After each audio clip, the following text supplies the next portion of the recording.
Friends వేరే వాళ్ళ బోట్లో పైకి ఎక్కుతారు. బోట్లో ఎలా ఎక్కిస్తారు కనిపిస్తుంది కదా చూడండి ఫ్రెండ్స్. బోట్ నడకపోతే పంక ప్రాబ్లం అయితే ఇదే ఇలాగ ఎక్కిస్తారు బోట్ని. బోట్ అయితే చూడండి ఫ్రెండ్స్ క్లియర్గా.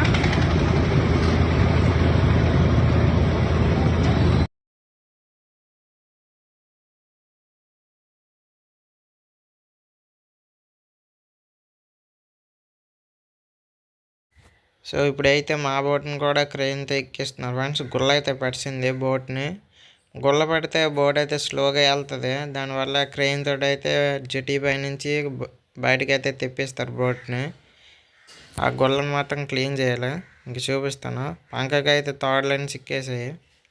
ఇప్పుడైతే మా బోట్లో ఉన్న పనిచేసిన మనుషులు ఉంటారు కదా, వాళ్ళందరూ కలిపి ఈ గుల్లని అయితే గోకేస్తారు. మొత్తం గోకిన తర్వాత అయితే బోట్ అయితే స్పీడ్గా వెళ్తుంది. ఇలా ప్రతి ఒక్కరు ఇలా ఇరిని పట్టుకొని గోకేస్తారు. మొత్తం పోకని గంట బోట్ని మొత్తం కడుగుతారు. కడిగింది అయితే మీకు చూపిస్తాను తర్వాత. ఇదైతే సాయంత్రం అయితే అయిపోయింది. మొత్తం అయితే గోకేశారు మా వాళ్ళు. మొత్తం అయితే కడిగేస్తున్నారు. కడిగిన తర్వాత అయితే మళ్ళీ ఆ బోట్ని తీసుకెళ్ళి అయితే జెట్టీలోటి అయితే దింపుతారు. మళ్ళీ క్రెయిన్ తోటి దింపుతారు. మళ్ళీ ఐసీ గంట మొత్తం వేసుకున్నాక లోడు బియ్యం మొత్తం సరుకు మొత్తం వేసుకున్న తర్వాత 30 రోజులు వేటకి అయితే వెళ్ళిపోతారు.